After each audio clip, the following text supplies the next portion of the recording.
face the window, yeah. So we're going to do the knee. You can get really over the top with some of these things, like I showed you before about the knee bending, the couch is in the way. Depending on how thorough you need to be, you have the options then lie face down and do the knee, with the client face down all the way up. I've never really known a situation where I've needed to do that unless there was an issue with the front of the knee because of an impact. Bit of scar tissue on the front of the knee, so I need to check it at full range of motion.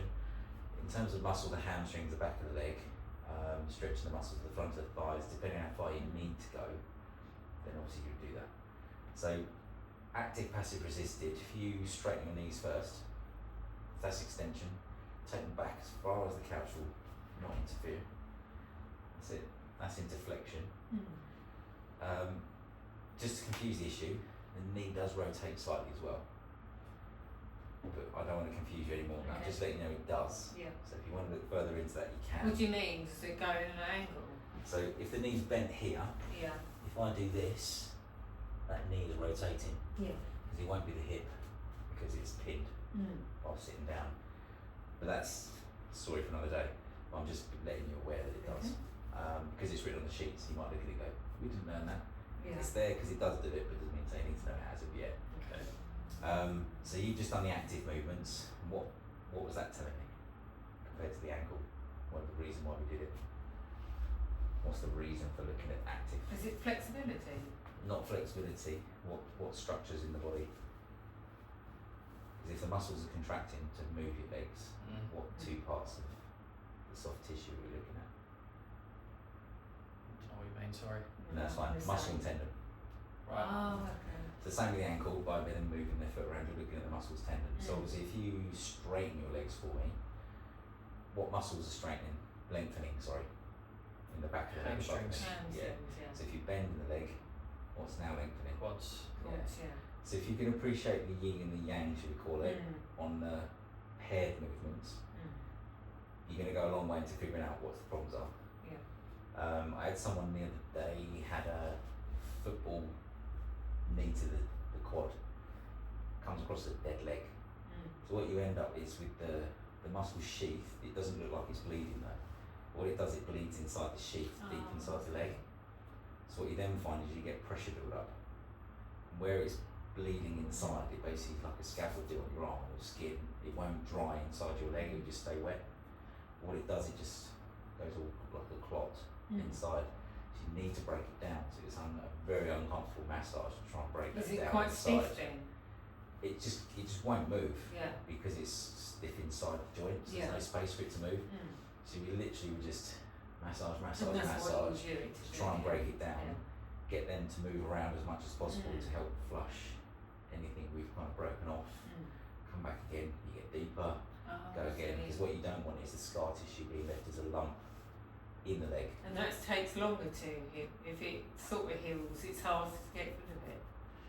The more we can assist that healing, the better. Yeah. So by giving you more range of motion, you'll start opening up where it's been torn and bleeding inside. You start again, like we spoke about earlier with the ankle, all the tissue's kind of all scrunched up and goes into one big ball. What we're trying to do by moving it and by us giving it deep tissue frictions and heavy pressures is we're trying to rip it to try and lay down this way so it's neater and stronger.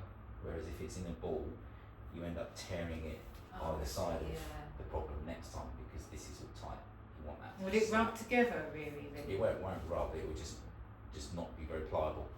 It won't pull apart. So what you'll do is never damage that scar tissue again, but you'll damage the tissue either side of the scar tissue. Subsequently, you'll build up more scar tissue.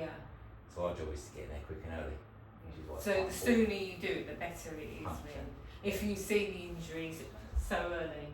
If they come and see you, yes. Yeah. But if you're pitch side, then you would see them as well. So then you can kind of set things in motion quicker. You might see someone doing it at a tennis coach and be like, hang on a minute, do this, come and see me. So would you give them like exercises to do then to sort of prevent it? Later stages. You just want to get the healing sorted first. It's all about bringing things in gradually rather than doing too much too quick. So first off, it's just management, get movement. So whatever the joint, you're trying to increase the range of motion without load first. Once it's at almost full range, you gradually start to add 10% resistance work in whilst you're trying to get the last 10% of the full range back. Yeah. And then you've got full range, you increase the load. Oh, I see. Once you increase the load, which might be something quite controlled like calf raises or knee extensions on a machine, you then start to add more dynamic exercises. So you just isolate and do the quad muscle if that's what's injured.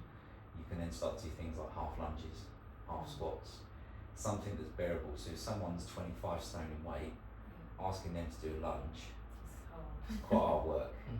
So you might not want to load them, whereas if they weigh 8 stone, a lunge is quite easy. Yeah. So you're just constantly debating with yourself what's so you go by their sort of body weight too, really, with the sort fitness level, body weight, age, size, shape, flexibility. Just allowing for all that at the time. But if you're well at tennis, you'll be quite adept to go, yeah, that's too much. Let's go easier. Whereas chuck you in you've done CrossFit before, for argument's sake, I'm just plucking this out of the air. So if you went into CrossFit, you might go, how'd you make that easier? It's kind of catch-22. So the more you learn about other sports, the better it is. Yeah. But it might be that if you get stuck into David Lloyd, and all we've seen is people that predominantly play tennis, you're going to be the person to go to for tennis, even probably from other places. I see Tom, he's seen loads of people with tennis who get really comfortable with it. Is that why some people specialise in weights or certain things if they do physio? So so when I did a football match once for someone when I was just based rugby before, pretty different attitude, football players to rugby players for one. But yeah, a different set of injuries as well, and a different set of attitudes as well. Rugby players hide the fact that they're injured for 80 minutes. Football players run around pretending they're injured for 90 minutes. The opposite. So I just found it frustrating. Because you just think, it hurts. It doesn't hurt. So there's a point where you do try and do something, but how much to do? That's the trick. And it comes with experience. It's really hard to when I was at university, we were getting students to put rehabilitation programs together. There's probably a couple of them that did a gradual incline prescription. A lot of them were just thinking, oh, do this, but because you've not experienced someone being injured, if you came across someone who's holding on to something and they're trying to walk, there's no one on this earth you're going to ask them to do some lunges. No. So it's more realistic when you get injured people. Would rugby players put up with the injury more? Yeah. I was going to say, A lot of the time, They wouldn't say. You get some that don't, but most do. But everyone's different. That's just an extreme example, slightly exaggerated, but that's how I felt when I was doing a football game, pretty slightly compared to rugby. So going back to the knee, so extension, flexion, that was active. So you're looking at muscle tendon, very quick, easy to do. What we'll do now is you relax your leg and I'll bring it up. Now I'm applying over pressure. So the muscles and tendons aren't in the equation, it's just everything structural for the integrity of that knee. So if there was an issue, it would be highlighted. Equally, if you lie face down, I'll do that same leg. So if I was to bring this leg up now for full range, he's not helping me at all. So I would then push in here. Does that feel alright? Yeah. So healthy knee, I would expect that. And I wasn't really pushing as If fast as it I could wasn't, do. it wouldn't resist really. If it wasn't great, he'd be telling me out Yeah. straight away. Also, I'll get to here and go, And you could it's do not it, moving, which means there's some structure in the way that's not allowing that to move, whether it's a torn muscle at the front or whether it's inflammation in the back of the knee. So it's a bit like putting a door wedge in there, it's not going to move. That's it, I get you to sit back up. And then, just zoomed in too far by accident. There we go. So what we'll do now is I'm going to resist, and then I'm going to get you to just kick up under my resistance, but don't try and knock me out with it. So I'll push you back first, and now push upwards. Just good pressure. Keep going, keep going, keep going. Sometimes you just need to give people a bit of encouragement to finish that last 10% off. Right. So they go again. So I'll push back and push upwards. Yeah, it's good. That's good. And you just equally repeat the other side. And then I'll bring this one up, so you can test this and then go, right, can you bring your foot down to pull it all the way back? It's good. Because the foot was a small movement in all four directions effectively, the knee's different because you've got a longer movement span. So what you will feel is the muscle potentially juddering, Oh, I see. which means it's either just unfit, Yeah. it's weak, or it's injured. But when you compare both sides, you'll know. I've seen some people that have had an injury but not even realised that they just right leg, bang, push up, Yeah. nice and strong. As soon as you ask them to move, it moves. Then you do the other leg, and It's the opposite. they literally go. You say push, there's a delay from a response from here to feedback to the knee to start moving, and then when they push, they may have a good bit of strength for the first 25, 30 degrees, and then it just gets weak. Like there's nothing there. So you don't always just get solitary weakness all the way through the whole range. You might get a spot of power, and then it just dies off. And it just stopped him. Then you check the other leg again to remind yourself. Go back to that one to make sure it wasn't a fluke. Check it again. Sometimes you can get juddering. So that can be the body telling the muscle not to push Would through that be joint. fitness too? Partly, but it could also be the nerve is telling those muscles there's a blockage somewhere. Yeah. And In the the pain body, or something. Yeah. So the signal's not getting through to that muscle to move it quickly. So if you can free up that wherever the blockage will be, which is again is something completely different, but just to be aware of it. It could just be the fact that they're tight and need to do stretching. But it could be the nerve roots trapped back or somewhere. Because they have a trapped Yeah. nerve. Yeah, possibly. Yeah. Where that is again is another thing to worry about, but just let you know what it could be. So again, it could just be the fact that they've torn a muscle. The body's just going, I don't want to tear anymore. Yeah. I'm shutting off.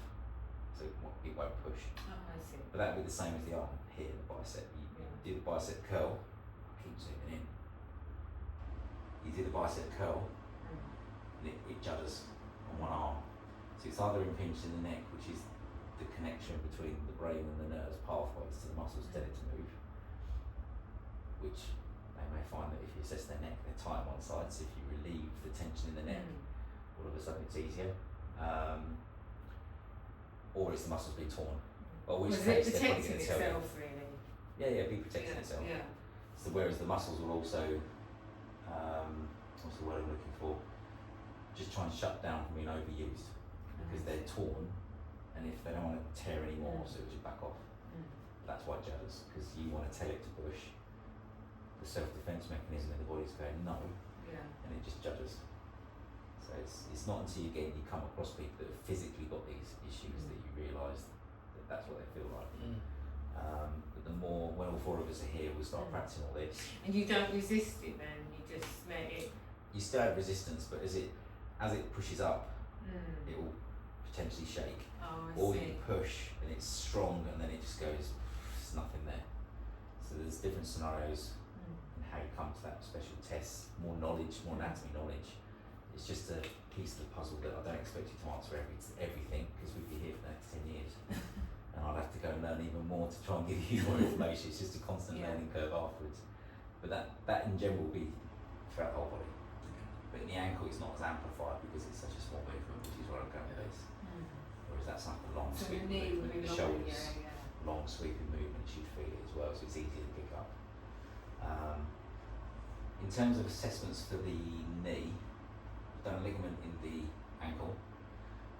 How many ligaments you got in the knee? Better guess. 2. 4? 2, 4, I've got 4. Right. So you've got 2 on the inside. I haven't got my knee model up on the side. So you've got anterior and posterior cruciate ligaments. So one will stop tibia from sliding behind, and one will stop tibia from sliding forward. So if you imagine running in a straight line, stopping, technically this bone will just want to keep going.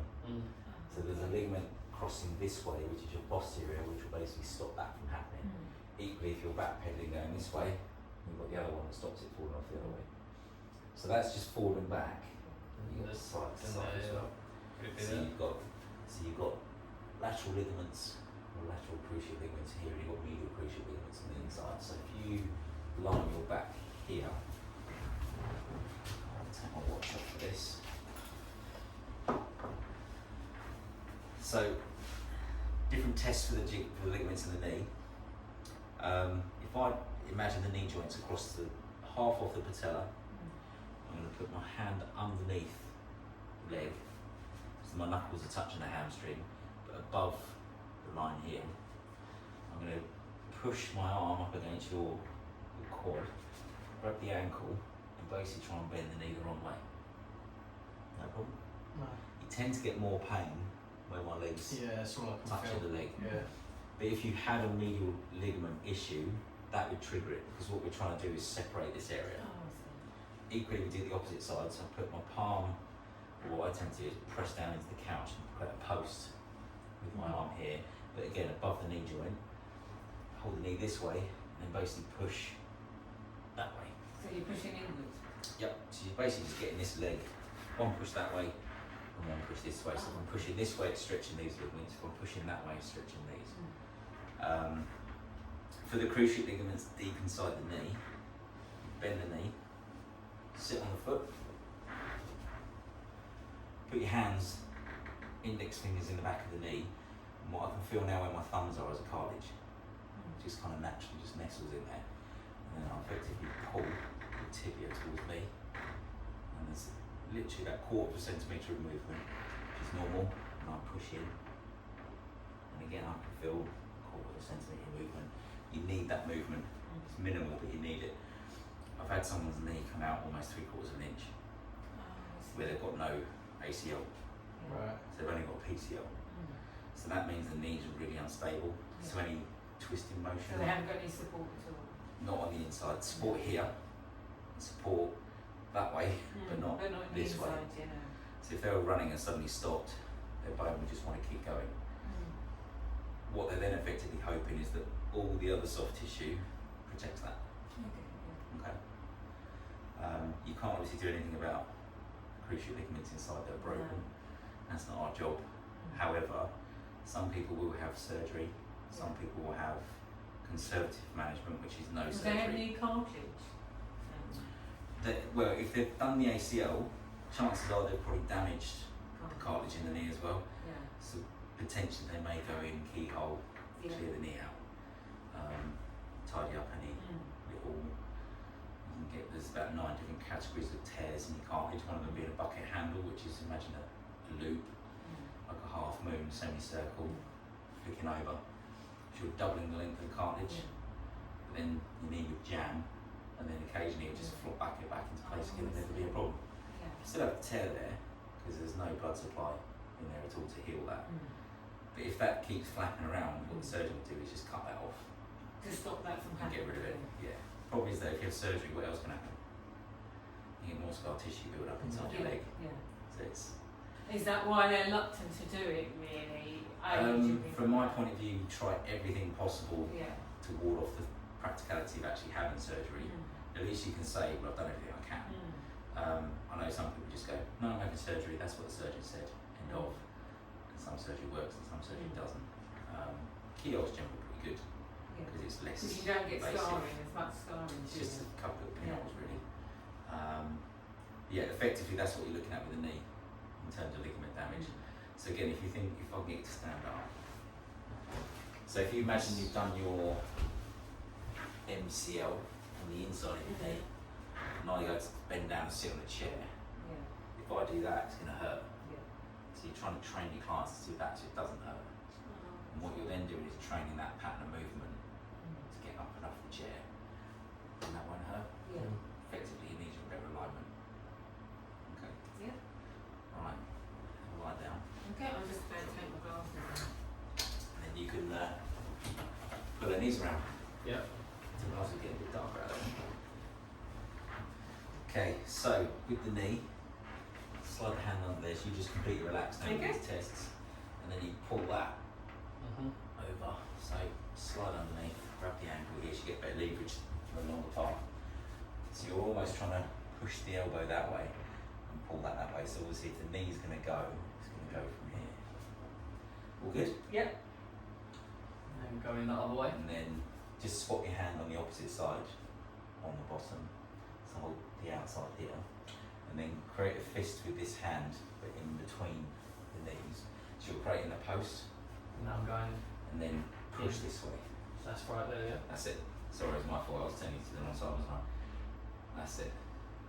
It won't really move Yeah. if it's healthy. You're just looking for pain and discomfort or and you don't want it to instability. move. So it will move if it is like literally. So 95% of the time you're going to get a healthy knee all the time. Yeah. But you will come across someone that will fill out that form and go, oh, I've had knee surgery.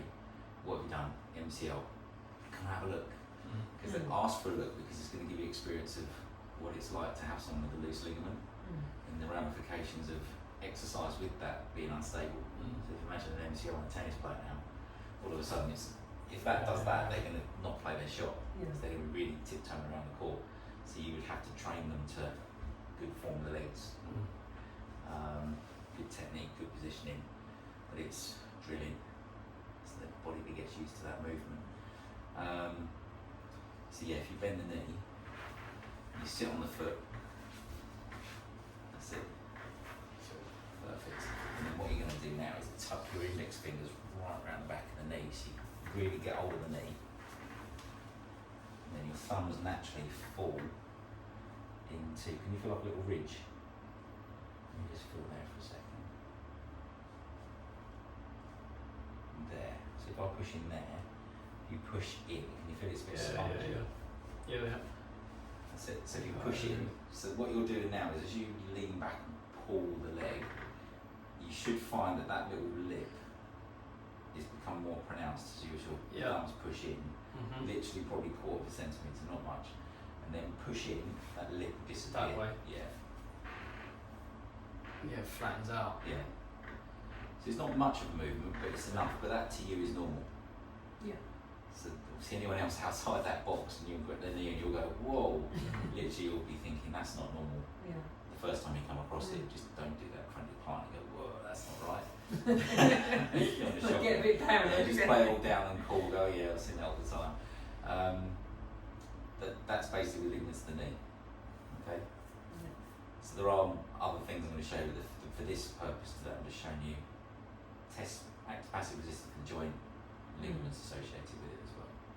There are other ones, but we'll do that later once you feel more comfortable with these. Yeah. Okay. Right, on the swap. Yeah.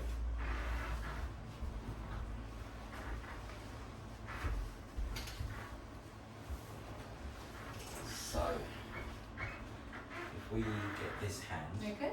and then slide it underneath, Yeah. and then your wrist, so keep that one over here. Yeah.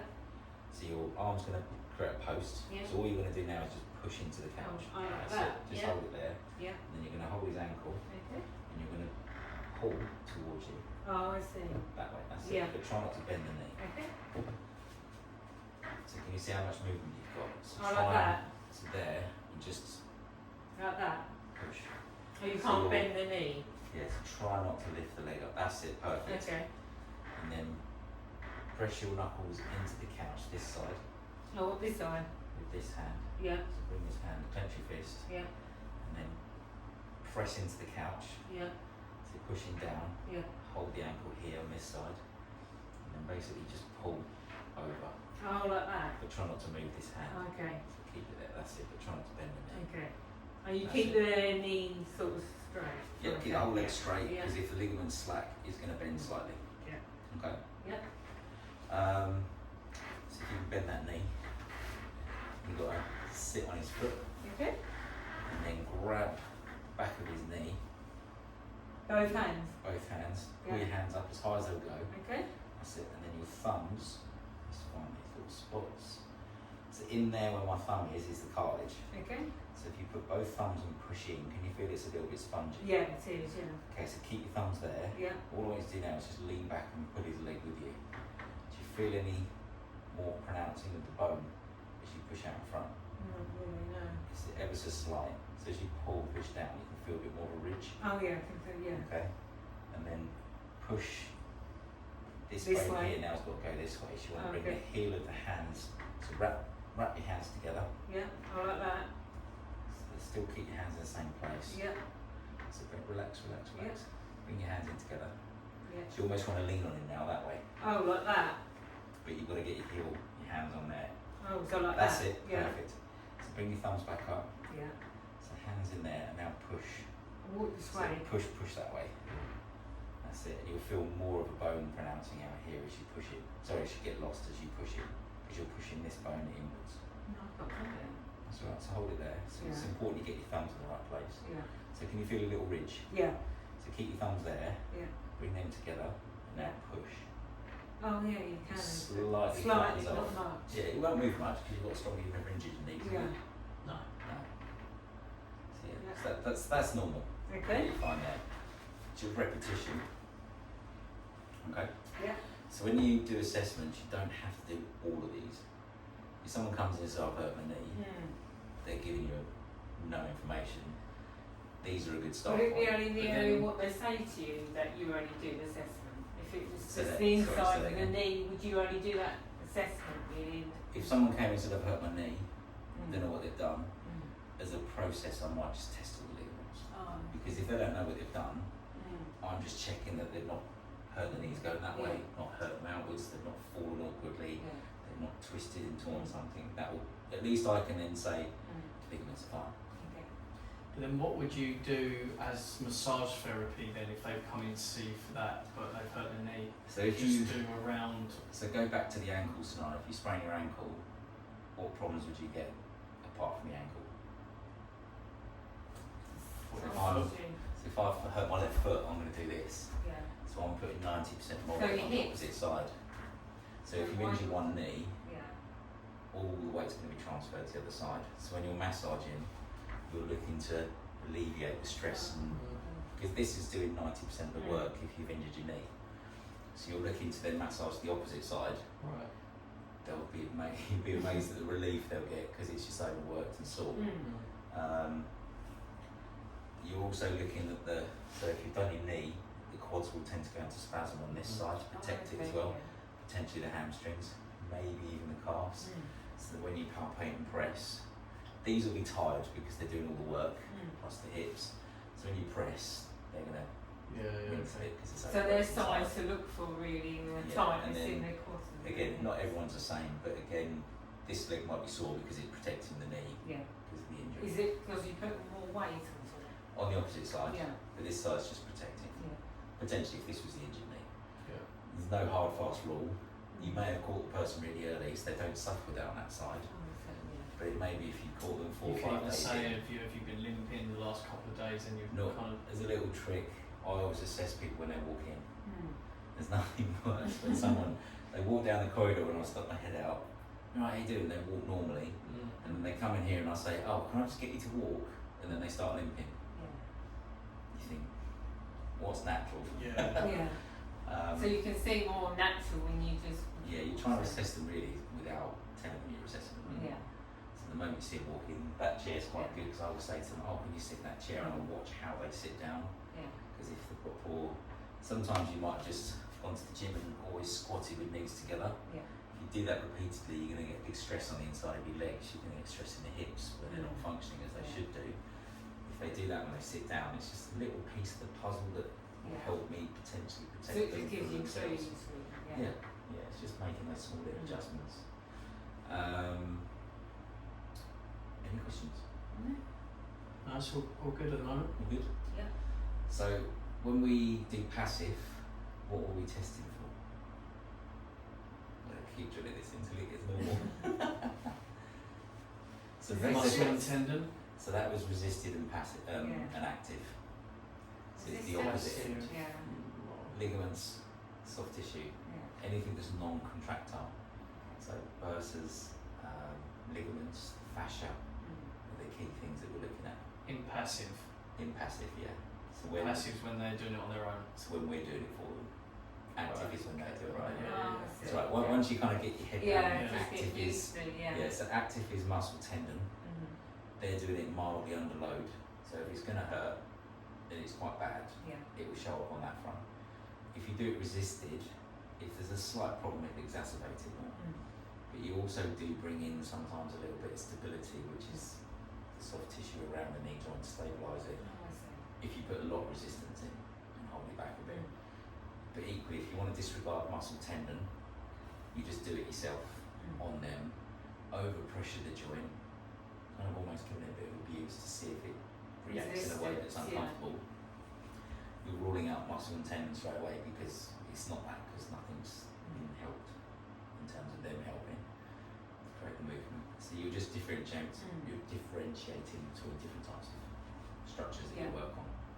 So if it is soft tissue, ligament, bursa, fascia. What's bursa, sorry? Bursa is like a little silicone pad. You know when you've got tables and chairs on a wooden floor and you've got these little felt pads underneath the legs to stop them from rubbing?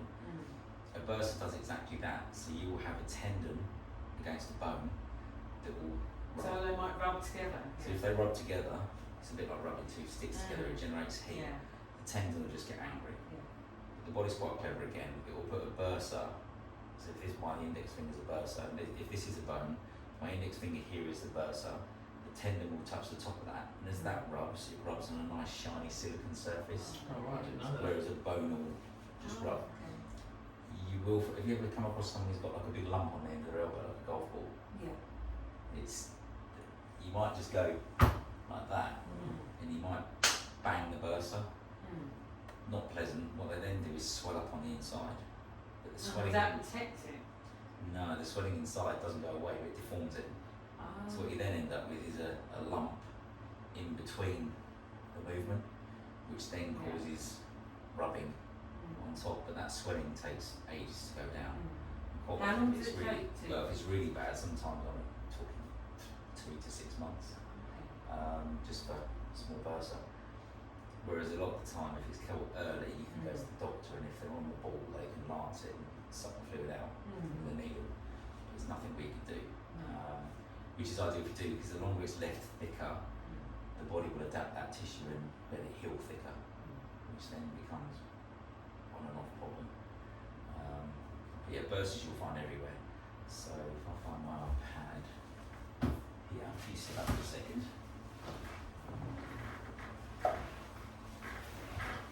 Let's see if we can find one.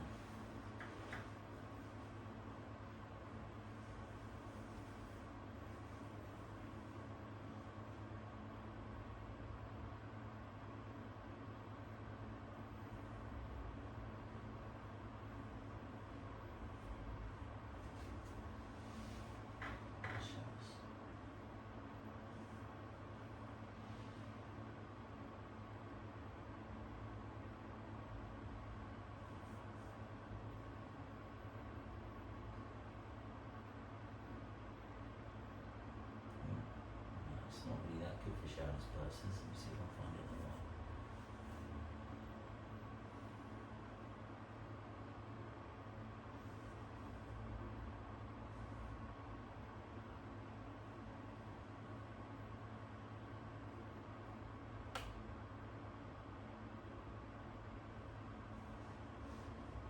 No. Nothing on there is going to show us what bursa is on this.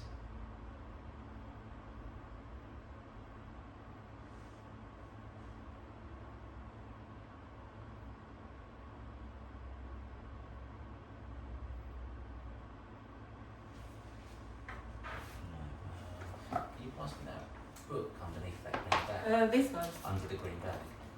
Oh yeah. That's it, thank you. So, let's see if we can find one.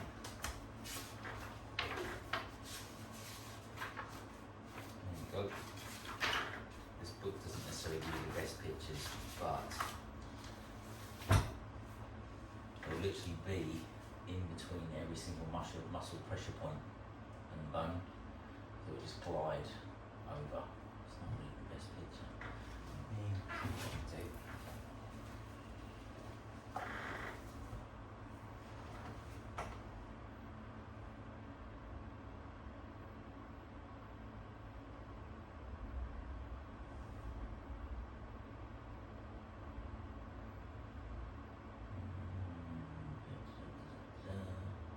Images. Okay, so I've that, seen that sort of Oh thing yeah, I before, have, yeah, so you get it in That's a knees. swollen back- bursa. So that's a swollen bursa. It looks like they've got a golf ball hidden in the back of the elbow. So what you then find, this is probably a better way of thinking about it. Oh, he says. So that's what will be inflamed to make you look like you're a golf ball. Is it common in knees? It's slightly painful. it's not pleasant. It just hangs around for such a long time. So you can see here you've got a muscle running through here, which would be the supraspinatus, for instance, or the class is rotator cuff. This is your part your deltoid here, and you've got a bursa filling that gap, which stops this bone rubbing on that muscle and that one there as well. Yeah. So if you were to take an impact here, you've got to be unlucky because it's hidden by bone. But if you catch the wrong part of it, it just swells up and you've not got much space there. So on top of swellings, then that just causes stiffness bringing the arm up. Yes, it just takes a while to go. I've known some people it's gone in a few weeks where they've just mildly aggravated it. I've known some people have it for months and then it just keeps reoccurring. It depends on how they're healing,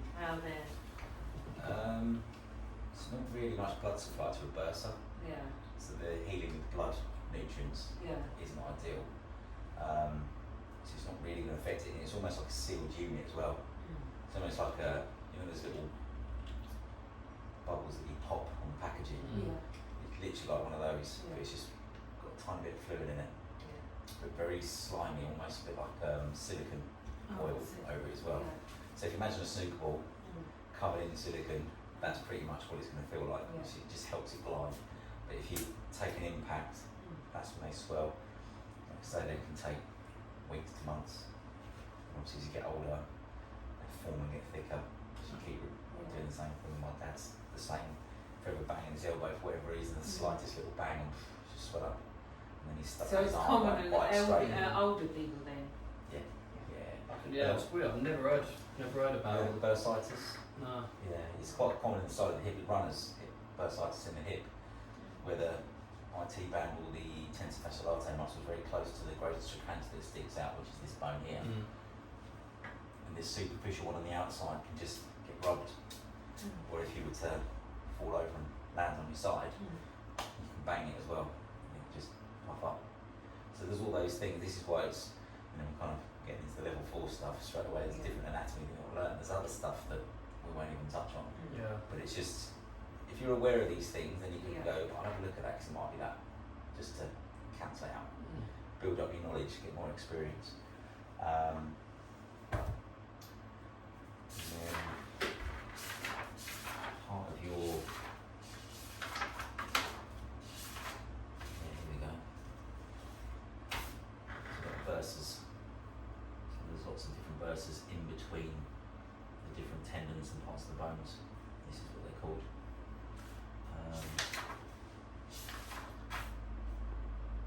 It's just being more detailed anatomy. So this is the wrist. Give you an example. So as you look through the wrist this way, got across this section looking in, you've got the bones around here, and then you've got this white areas here for the tendons to run through. This is your nerve. There's another nerve. Artery. You go to the one bit of vein. There's all that trying to cram through one small area in here.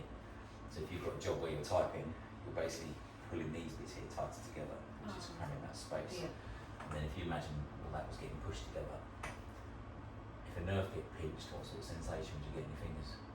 Numbing, would it? Yeah, numbing, pins and needles. Will come and go sometimes as well, depending on what you're doing. So it's just analysing all these little things, and then you can kind of make up your mind what you think it is as well for really common dysfunctions and injuries for injury. So if you had that, your idea of your massage, which is trying to get the client, and if you pass my hand upside down, you're trying to get the client to really open up all this part around here, which is the best we can do in terms of referring to the doctor, because you're getting carpal tunnel syndrome. They potentially might cut that retinaculum, which is just got tighter. So if they cut that, it just free up the space a bit more as well. So they have more room. Yeah, effectively. Then it with pins and needles in theory should go. Downside is you've had surgery and get scar tissue. You've got to hope that scar tissue doesn't keep building, then you get other problems.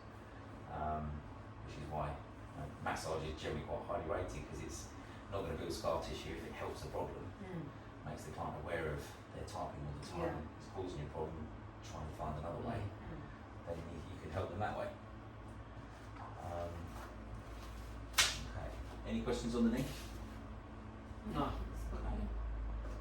Let's pause this.